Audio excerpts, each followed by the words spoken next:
The small research ship Seeker drifted slowly through the asteroid field. Its worn metal hull reflected the dim light of a distant star. On the bridge, Captain Jack Miller stood with his hands behind his back, staring at the main screen. His gray hair and lined face showed his 60 years of life, most spent searching space for answers. "Captain, we've been in this sector for 3 weeks," said First Officer Tony Wright. "The fuel cells are at 40%. We should head back to the station soon." Jack didn't turn around.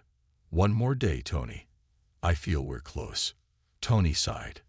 This wasn't the first time he heard those words. For 5 years, he had followed Jack on this mission that most people called a waste of time. They were hunting for a ghost ship, the HSS Thunderbolt. According to old stories, it was the strongest warship humans ever built, but most believed it never really existed. "The military records say there was no such ship," Tony reminded him. Jack finally turned, his blue eyes still bright with determination. "Records can be changed. Stories passed down through generations don't lie. My grandfather served with a man who swore the Thunderbolt was real, that it saved us all before vanishing." The ship's computer beeped.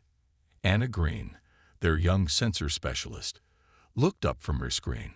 "Captain, I'm picking up something strange about 2,000 kilometers ahead. It's an energy reading. Very faint, but definitely artificial." Jack moved quickly to her station. "Show me." Anna's fingers moved across the screen, bringing up a visual of empty space dotted with rocks. But one large asteroid glowed slightly on the sensor overlay. "It could be nothing," Anna said. "Maybe just some rare minerals. Or it could be something," Jack replied. "Let's check it out. Tom, bring us closer." Tom Reed, their pilot, nodded and directed the ship toward the strange reading. As they approached, the large asteroid came into better view. It was roughly oval-shaped, about 3 kilometers long. Nothing seemed unusual about it at first glance. "The signal is coming from inside the asteroid," Anna said, sounding confused. "That's odd. Wait." She looked up, her eyes wide. "Captain, I think the asteroid is hollow." Jack leaned forward. "Scan it again." Anna ran another scan. The results showed the asteroid had an artificial cavity inside it, one large enough to hold a substantial object. "Could be an old mining operation," Tony suggested. "No," Jack said. "The composition is all wrong for mining. This area was never reported to have valuable minerals." He pointed to a dark spot on the image. "There, that looks like an opening. Tom, take us in for a closer look." The Seeker moved slowly toward the massive rock. As they got closer, they could see what looked like a massive crack in its surface. "Lights," Jack ordered. The ship's external floodlights switched on, illuminating the dark crevice. The beam revealed metal inside the rock, not rough ore, but smooth, manufactured hull plating. The bridge fell silent. "Is that?" Tony started. "A ship," Jack finished for him. "There's a ship inside that asteroid." His voice was barely above a whisper. Tom maneuvered the Seeker to get a better angle. As the lights swept across the object, they revealed more of the vessel embedded in the rock. It was massive, easily 10 times larger than their research ship. "Can you make out any markings?" Jack asked. Anna zoomed the camera in on a section of the hull that was more visible. There, faded but still recognizable, was an emblem. A blue earth surrounded by stars, with the letters USF beneath it. "United Space Force," Jack breathed. "Earth military, old style. This ship is at least 200 years old." Anna gasped. "But Captain, look at the hull designation." The camera focused on a series of faded letters and numbers. Though partly obscured by damage, the name was clear enough. HSSTHUND. Jack's hands gripped the console. "I knew it. I knew it was real." "That's impossible," Tony said. "That ship is just a legend." "Not anymore," Jack replied. His face showed the look of a man who had just been proven right after decades of being called a fool. The Seeker continued its scan of the derelict vessel. Despite its age, large portions of the Thunderbolt appeared intact. "I'm detecting minimal power readings," Anna reported. "Captain, some systems on that ship are still running after all this time." Jack couldn't believe what he was hearing. "How is that possible?" "Unknown, sir, but there's definitely energy flowing through parts of the ship." Jack made a decision. "Prepare the shuttle. We're going aboard." Tony stepped forward. "Captain, we should report this find first. Protocol says." "Protocol can wait," Jack cut him off. "We've found the most legendary ship in human history, a ship the official records claim never existed. I want to know why it's here and why someone wanted its existence erased." 2 hours later, Jack led a small team in spacesuits toward the opening in the asteroid. The team included Anna to analyze the ship's systems, Tom to document everything, and Dr. Lisa Hayes, their medical officer, in case they found. Well, Jack wasn't sure what they might find. As they floated through the jagged opening, their helmet lights revealed the true size of the Thunderbolt. It was enormous, with a design unlike any modern warship. Its hull was angular and heavily armored, with massive weapon mounts visible along its length. "Those aren't standard weapon systems," Tom said as he recorded the exterior. "I've never seen gun emplacements that big." They found an airlock that still looked operational.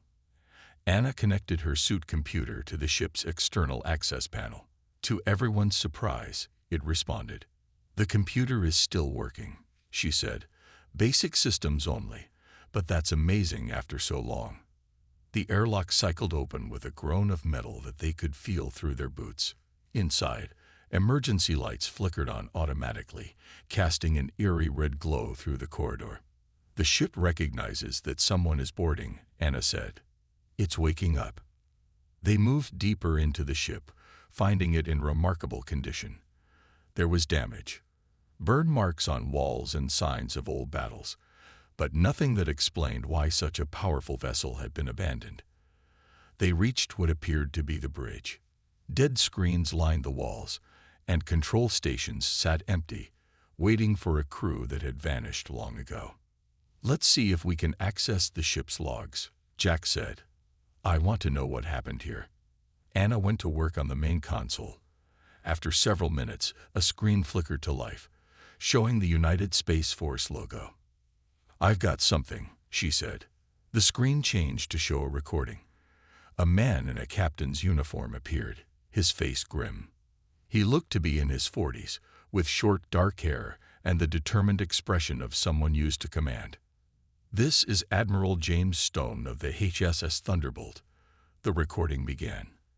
"If you're watching this, then someone has finally found us. The date is March 12, 2227. We've just engaged the enemy fleet at the edge of the Proxima system. God help us all if they reach Earth." The recording cut off suddenly, leaving the exploration team staring at a blank screen. "Admiral Stone," Jack whispered. He was real too. "Captain," Anna called from another console. "There's something else. The ship's AI core is still intact. It's in a low-power hibernation mode, but it's there." Jack looked around the bridge of the legendary warship, feeling the weight of history pressing down on him. "Wake it up," he ordered.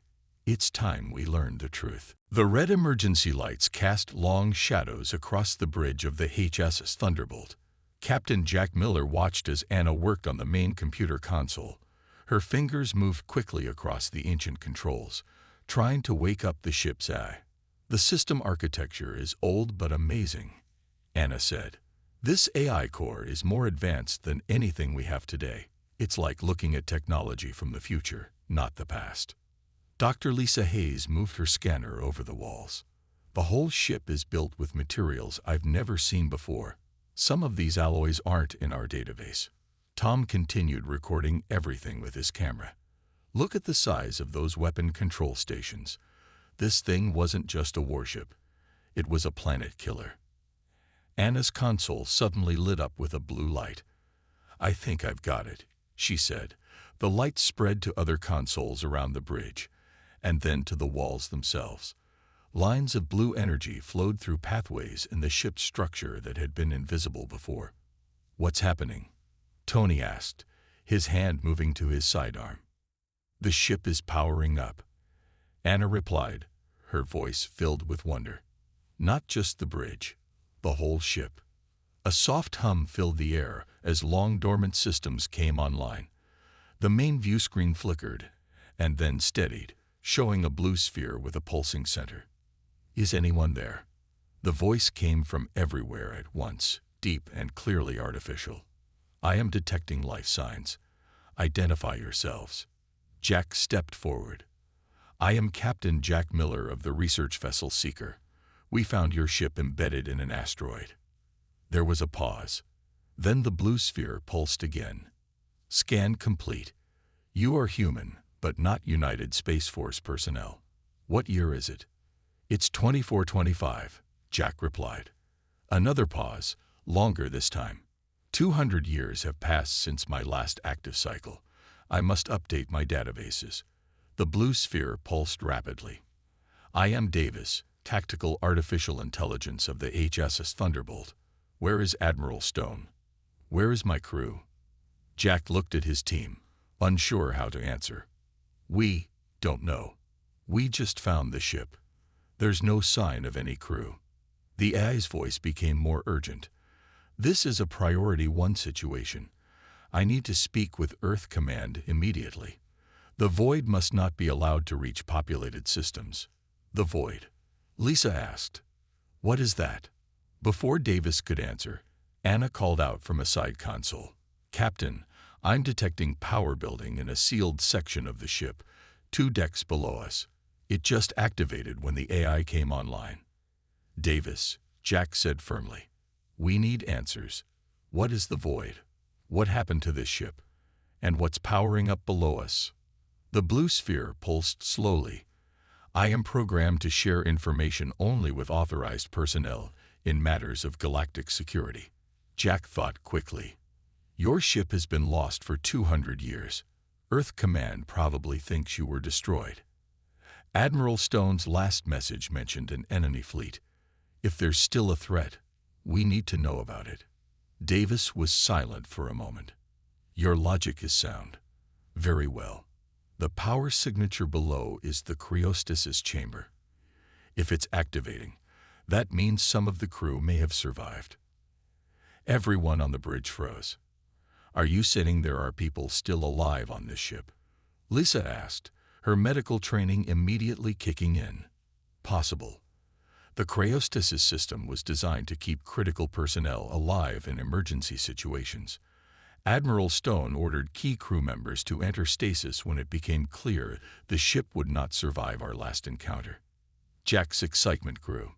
"Take us to them." Davis directed them through the ship's corridors. As they walked, the vessel continued to wake up around them. Lights flickered on, revealing the true scale of the Thunderbolt. They passed weapons rooms with guns larger than their shuttle, and engine sections housing technology none of them recognized. The Thunderbolt was the first and only Titan-class dreadnought built by humanity, Davis explained as they walked. It was constructed in secret using technology reverse-engineered from an ancient alien vessel found on Mars. Admiral Stone was given command with orders to intercept and stop the entity we called the Void. "What exactly is the Void?"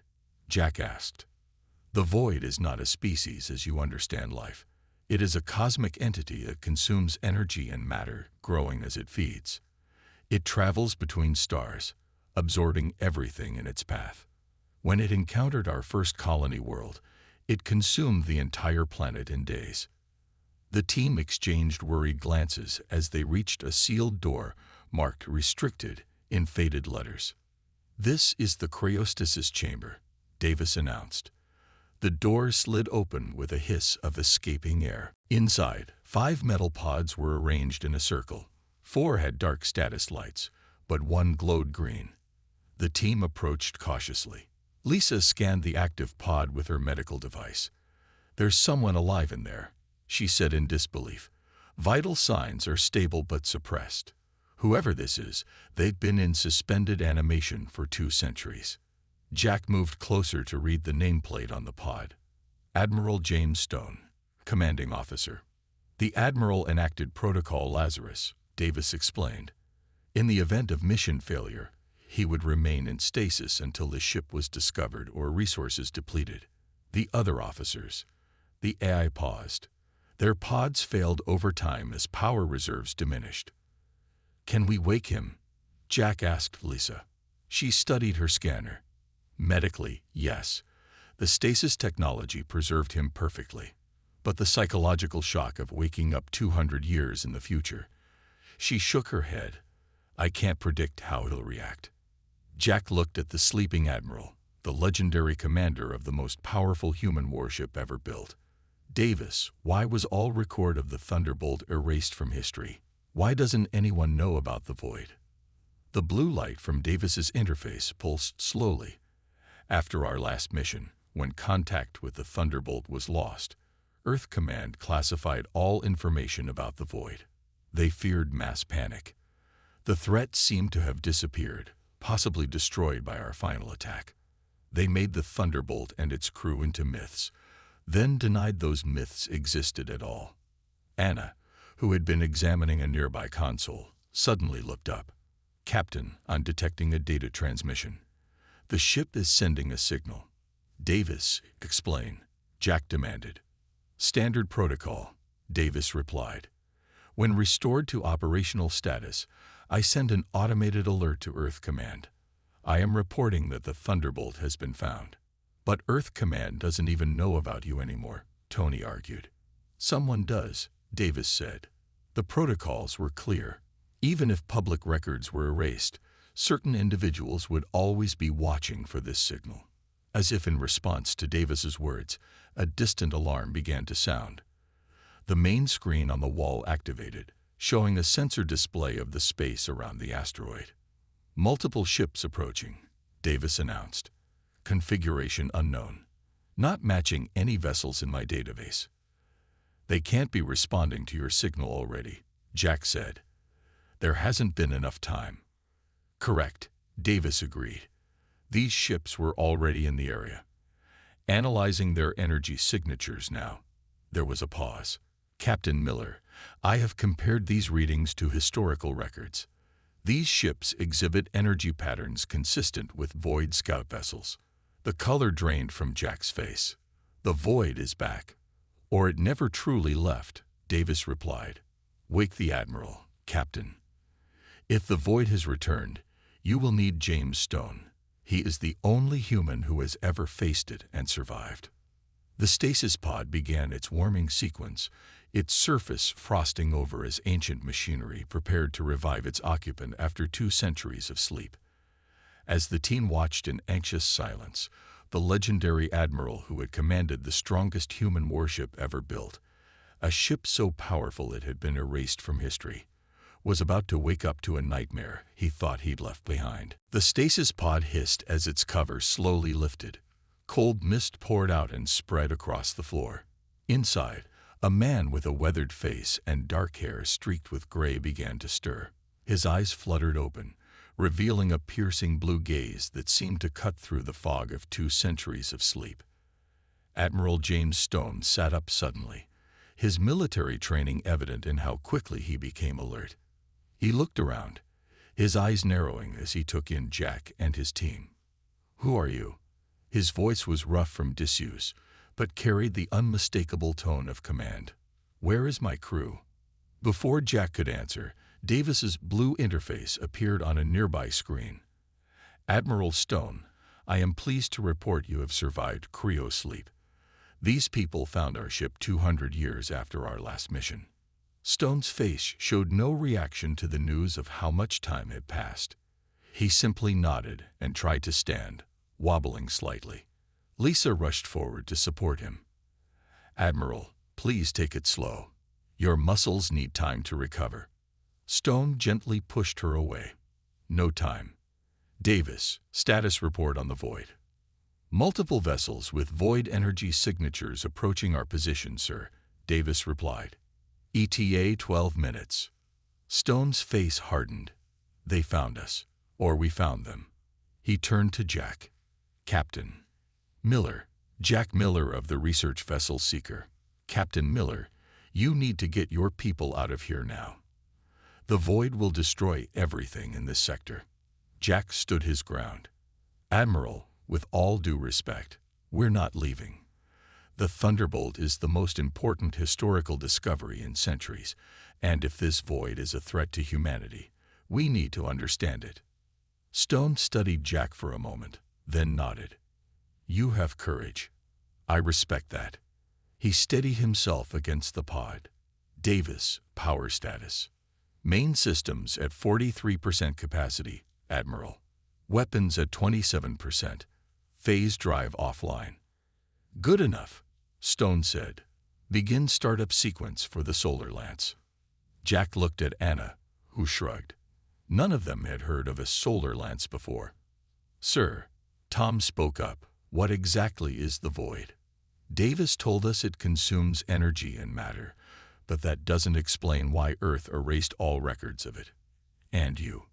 Stone's eyes seemed to look through time itself.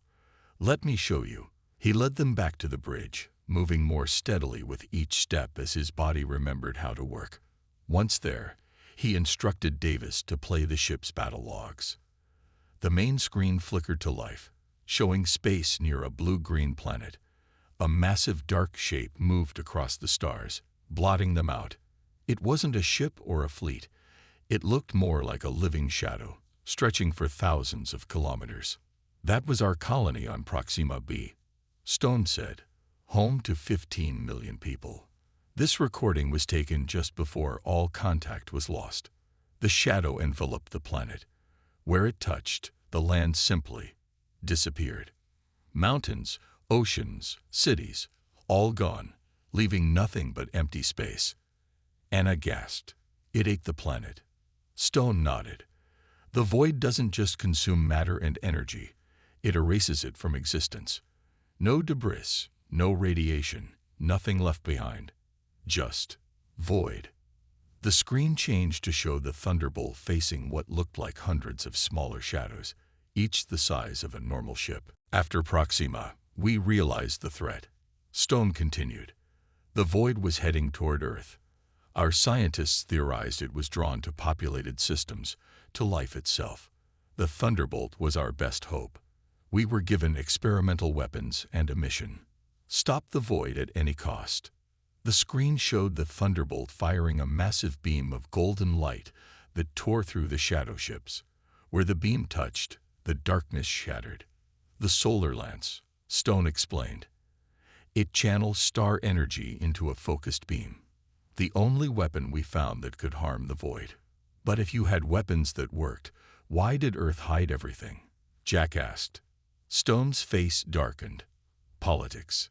Fear. After we crippled the main void entity, we were critically damaged.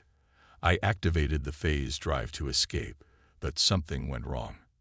The drive was designed to move us through space instantly, but instead, it shifted us partially out of normal space-time.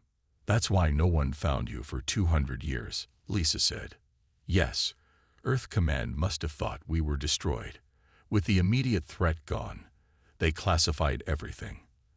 The void feeds on fear as much as matter. They worried that public knowledge would draw it back faster. Tony shook his head. So they erased your sacrifice, made heroes into myths. They did what they thought was necessary, Stone said without bitterness. But now the void has returned, and humanity has forgotten how to fight it. Davis interrupted. Admiral, void vessels are now 8 minutes from our position. Stone straightened his uniform by habit. We need to warn Earth. The Thunderbolt couldn't destroy the void completely, only wound it. It's been healing all this time, growing stronger. We can take our shuttle back to the Seeker, Jack suggested. Send a message to Earth Command. Too slow, Stone shook his head. The void moves faster than your fastest ships. We need to use the Thunderbolt. Everyone stared at him. Admiral, Anna said gently, this ship has been embedded in an asteroid for 2 centuries. Most systems are barely functioning. Stone almost smiled. You don't understand what the Thunderbolt really is. He turned to Davis. Show them. Davis's blue interface pulsed. activating full holographic display. The air around them shimmered, and suddenly they were surrounded by a three-dimensional blueprint of the Thunderbolt. It showed layers upon layers of technology, much of it unlike anything Jack's team had ever seen. The Thunderbolt wasn't just a warship, Stone explained. It was built around technology we found in an ancient vessel on Mars. We never fully understood it all, but we learned enough to create this ship. He pointed to a spherical object at the center of the hologram. This is the heart, what powers everything. It's a piece of contained star matter, a fragment of a neutron star. That's impossible, Tom said. The gravity alone would crush a normal ship. Yes, Stone interrupted. That's why the Thunderbolt has a gravity well system that channels that power instead of being destroyed by it. It's what makes the solar lance possible. And it's why, even after 200 years, the ship still has power. A red alert flashed across all screens. Davis announced, "Void vessels accelerating. New ETA, 4 minutes." Stone's voice became urgent. "We need to get this ship moving. The Thunderbolt is the only thing that can stand against what's coming." "But the ship is trapped in the asteroid," Lisa pointed out. "Not for long." Stone walked to the captain's chair and sat down. Controls lit up around him, recognizing his command codes after 2 centuries. "Davis, divert all power to structural integrity field and forward thrusters." "Admiral," Jack said, suddenly understanding. "You're going to break us out, yes." Stone looked at Jack's team. "Secure yourselves. This will be rough." As they scrambled to find seats and restraints, Stone's hands moved across the controls with practiced ease. The ship began to vibrate, a deep hum building throughout its structure. "Main engines online," Davis reported. "Structural field at maximum." Stone looked at the forward screen, which showed the asteroid rock surrounding them. His face showed the same determination it must have 2 centuries ago when he faced the void the first time. "Let's remind the universe why humans are not to be underestimated," he said softly. Then, louder, "Full power to thrusters. Punch us out." The engine sound went from a hum to a roar. The ship shuddered violently as it pushed against the rock that had held it for 200 years. Cracks appeared in the asteroid shell, growing larger as the mighty warship strained against its prison. With a final tremendous heave, the HFY Thunderbolt burst free from the asteroid in an explosion of rock and ice, its ancient hull gleaming in the light of distant stars, ready once more to face an enemy that humanity had been allowed to forget. The HFY Thunderbolt erupted from the asteroid in a cloud of rock and ice. Inside the bridge, Jack and his team held on tight as the massive warship shuddered around them. Admiral Stone's hands moved across the control panels with practiced ease, as if he hadn't spent 2 centuries in frozen sleep. "Ship integrity at 89%, Davis reported. "Main systems coming online." The view screen showed the debris field clearing. In the distance, they could see dark shapes moving against the stars. "The void vessels approaching. There are 12 of them," Anna said, reading from a sensor display. "Scout class, according to Davis's database." Stone nodded grimly. "Advance units. Testing our defenses." He looked at Jack. "Captain Miller, I need your people to help run this ship. My crew is gone, and I can't fight alone." Jack understood immediately. "Anna, you work with Davis on the ship's systems. Tom, take weapons. Tony, communications. Lisa, we might need your medical skills soon." Everyone moved to their assigned stations as Stone brought the Thunderbolt fully to life. Lights brightened, and the hum of power grew stronger. The ancient warship was awakening from its long sleep. "Weapons status?" Stone asked. Tom studied the unfamiliar controls. "I think, yes. Main guns are at 30% power. Solar lance is charging but only at 18%. "Not enough," Stone muttered. "We need at least 50% to break through void shields." Jack looked at the Admiral. "Can we outrun them? Get back to Earth? And warn them?" Stone shook his head. The Thunderbolt was built for power, not speed. And even at full capacity, our engines can't outrun the void once they detect us. Then what's the plan? Tony asked. Stone pointed to a distant star system on the navigation display. There, the Aldebaran system. It has a red giant star. If we can reach it, we can use the star to supercharge our solar lance. How far? Jack asked. At our current power levels, about 3 hours, Davis answered. Anna looked up from her console. The void ships will intercept us in 50 minutes. Stone's face hardened with determination. Then we need to slow them down. Tom, prepare all secondary weapons. We'll make our stand here, then break for Aldebaran when we have an opening. The Thunderbolt turned to face the approaching enemy. On the screen, the void ships looked like living shadows, their surfaces absorbing light rather than reflecting it. Weapons range in 2 minutes, Tom announced. Stone stood up from his chair. I need to check something. Davis, you have the bridge. He turned to Jack. Captain Miller, with me. Jack followed Stone through the corridors of the massive ship. Where are we going? To our best chance of survival, Stone replied. They descended 2 levels and entered a sealed room marked with warning symbols. Inside was a strange device, a spherical chamber surrounded by thick walls of metal and crystal. What is this? Jack asked. The phase drive, Stone explained. It's what shifted us out of normal space when we fought the void last time. It's also our best hope now. Jack looked at the device with newfound respect. You're going to use it to escape. No, I'm going to use it to fight. Stone began activating the system. The phase drive doesn't just move the ship through space. It can partially shift us out of phase with normal matter. That's why the void couldn't fully consume us before. We were halfway between realities. Is it working? Stone checked the readings.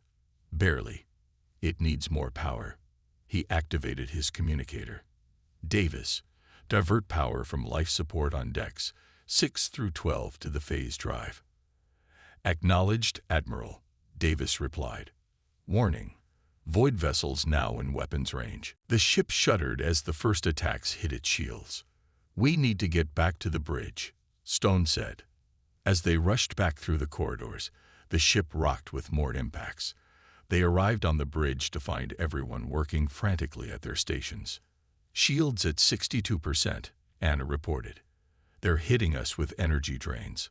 On the screen, the void ships had surrounded the Thunderbolt, firing beams of darkness that seemed to suck the light from the ship's shields. Tom, return fire, Stone ordered, retaking his seat. All batteries. The Thunderbolt's guns roared to life, sending streaks of golden energy toward the void ships. Where they hit, the shadows wavered and tore, but quickly reformed. Minimal damage to enemy vessels, Tom reported. Our standard weapons aren't strong enough. Stone studied the tactical display. Davis, status of the phase drive. Phase drive at 42% power. Admiral. Minimum safe operation requires 50%. Another hit rocked the ship harder than before. Sparks flew from a console, and the lights flickered. Shields at 41%. Anna called out. We can't take much more of this. Stone made a decision. Davis, execute maneuver Orion 7. All power to forward shields and engines. The Thunderbolt surged forward suddenly, ramming directly into one of the void ships. The shadow entity shattered on impact, dissipating into wisps of darkness. One down, Tom shouted. Don't celebrate yet, Stone warned. We just made the others angry. The remaining void ships intensified their attack. The Thunderbolt shuddered continuously now, its ancient frame struggling against weapons designed to unmake matter itself. Shields failing, Anna reported, her voice tight with tension. 29% and dropping. Jack looked at Stone. We can't win this fight, can we? Stone's face showed no fear, only calm determination. Not here, no. But we don't need to win. We just need to survive long enough to reach Aldebaran. An alert sounded, and a new display appeared on the main screen. Lisa, who had been monitoring ship systems, pointed to it. "What's that?" Stone's eyes widened. "The neutron star fragment. It's destabilizing from the void attacks." He turned to Davis. "Status of the phase drive now." "Phase drive at 49% power, Admiral. Almost at operational threshold." Stone made a quick calculation. "Davis, initiate emergency protocol Lazarus II. Divert all remaining power to the phase drive and execute a micro-jump." "Warning," Davis replied.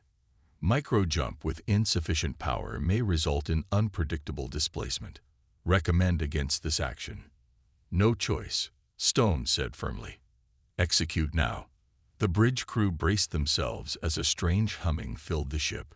The view screen showed the void ships closing in, their dark energy beams cutting through the Thunderbolt's failing shields. "Phase drive engaging in 3, 2, 1, Davis announced. The universe seemed to twist around them. The stars stretched and blurred, and for a brief moment, reality itself appeared to fold. Then, with a jolt that threw everyone against their restraints, the Thunderbolt vanished from normal space. When the ship reappeared, the void vessels were gone. Through the view screen, they could see the massive red form of Aldebaran's star. "We made it," Tom said in disbelief. "Not exactly," Stone said, checking the navigation display. "We're only halfway to Aldebaran, and the phase drive is completely drained." "But we escaped them," Lisa pointed out. Stone shook his head. "The void can track us through phase space. We've bought time, nothing more." Jack looked at the distant red star, their only hope for charging the solar lance to full power. "How long until we reach Aldebaran?" "At current engine capacity, 90 minutes, Davis replied. "And how long until the void finds us again?" Jack asked. Stone's face was grim. "Less than 60 minutes. We need to work fast. The Thunderbolt still has one more secret, one that even Earth Command never fully understood." He turned to Jack and his crew, his eyes showing the weight of 2 centuries of purpose. "It's time to wake up the true heart of this ship." Admiral Stone led Jack and his team deep into the heart of the Thunderbolt. They descended through narrow passageways that even Davis had not shown on any ship schematic. The walls here were different, covered with strange symbols that seemed to glow faintly. "What is this place?" Jack asked, running his hand over the alien markings. "The true core of the Thunderbolt," Stone replied. "What I'm about to show you is classified beyond top secret. Only 3 people on Earth knew about it, and they're long dead now." They reached a massive circular door made of a metal none of them recognized. Stone placed his palm on a panel beside it, and the door slowly opened with a deep hum. Inside was a chamber bathed in soft blue light. At its center floated a crystal sphere about 2 meters across, pulsing with energy. "Is that the neutron star fragment?" Anna asked. Stone shook his head. "No, that's what we told everyone. This is something far more powerful." He approached the sphere reverently. "We called it the star core. It's not from Earth or any human colony. It's not even from this galaxy." Everyone stared in amazement as Stone continued. "The ship we found on Mars wasn't just alien technology. It was a message. A warning from a civilization that fought the void long before humans existed. They couldn't defeat it, but they left behind the means for others to try." "The star core," Jack whispered. "Yes. It's a piece of a white dwarf star, compressed and crystallized using technology we still don't understand. It holds enough energy to power 1,000 ships for a century." Tom looked confused. "If it's so powerful, why is the ship running at reduced capacity?" "Because using its full power is dangerous," Stone explained. "It wasn't designed for human technology. Every time we channeled more than 30% of its energy, the ship's systems started to break down. We never figured out how to stabilize it properly. But now we have no choice," Jack realized. Stone nodded grimly. "Exactly. We need to reach full power to have any chance against the Void. Davis, how long until they find us? Void signatures detected. Davis replied through a nearby speaker. Estimated interception in 47 minutes. Stone turned to Anna. You said you're a systems specialist. She nodded. Yes, sir. I need your help. The Star Core was meant to work with crystal-based technology, but we built the Thunderbolt with a hybrid of human and alien systems. That's why it overloads our circuitry. Anna studied the sphere and the connections running from it. We need a buffer, something to regulate the power flow. Exactly, Stone said.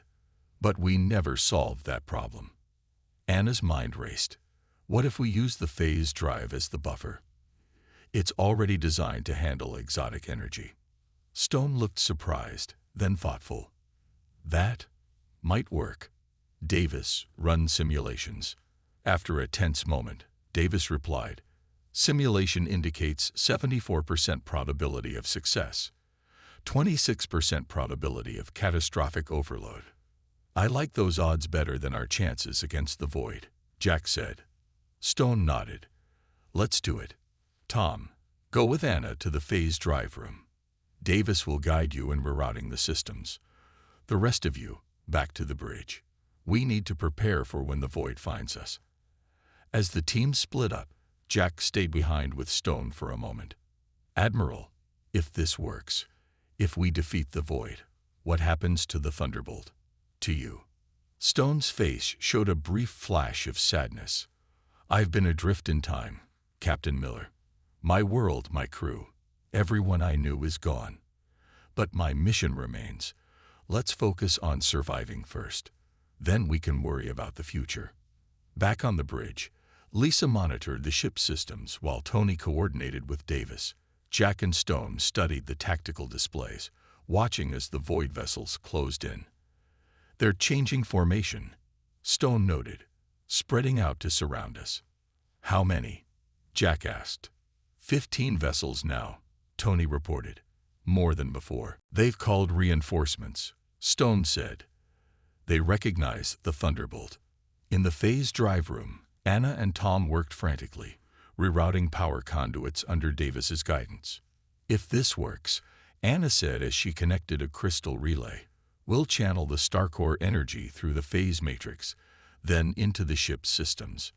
And if it doesn't work? Tom asked. Anna gave him a grim smile. Then we won't have to worry about the Void. The minutes ticked by rapidly. On the bridge, the tension grew as the enemy ships drew closer. 30 minutes to intercept, Davis announced. Stone paced the bridge. Anna, status report. Almost there, her voice came over the comm.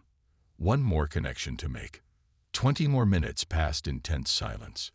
Then Anna's excited voice filled the bridge. Connection complete. Phase matrix is accepting Starcore energy. Power levels rising, Davis reported.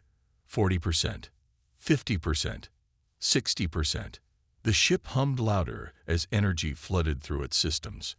Lights brightened, and dormant stations came to life across the bridge. 70%, 80%, 90%. Power levels at 100% capacity. Stone straightened, a fierce smile crossing his face. Davis, divert full power to engines. Set course directly for the Void fleet.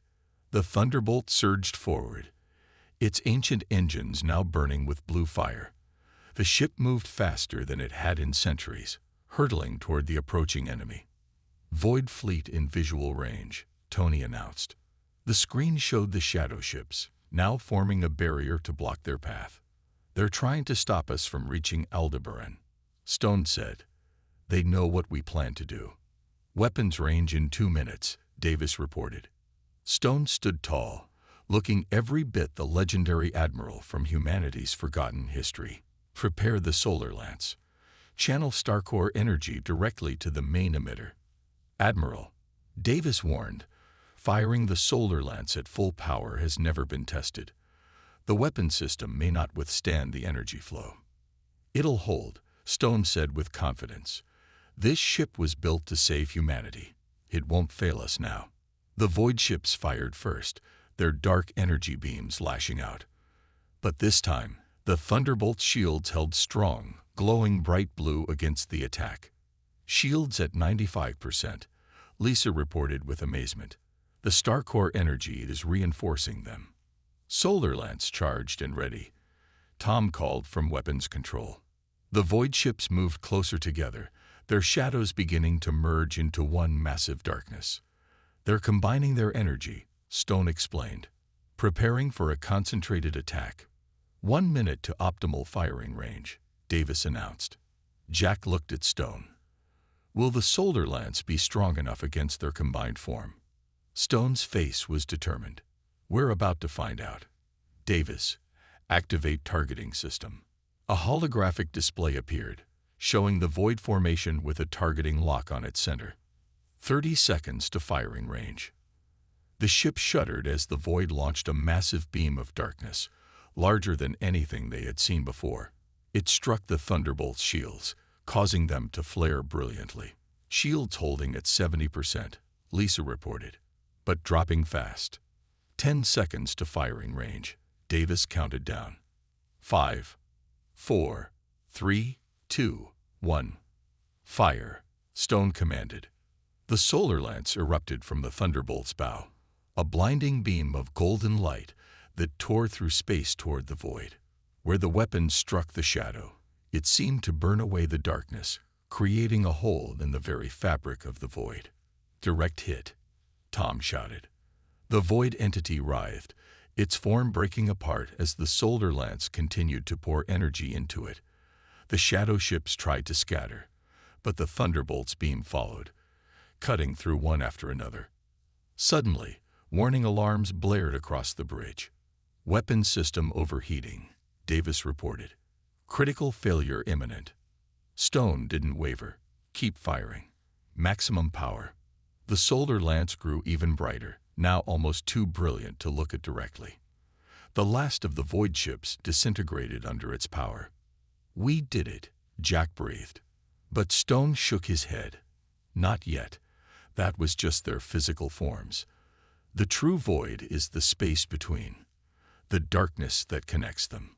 As if confirming his words, the empty space where the ships had been began to darken unnaturally, forming a swirling vortex of nothingness. The void is showing its true form, Stone said. Davis, status of the phase drive. Phase drive is fully charged from the Starcore connection. Stone made his final decision. Set a collision course with the void center.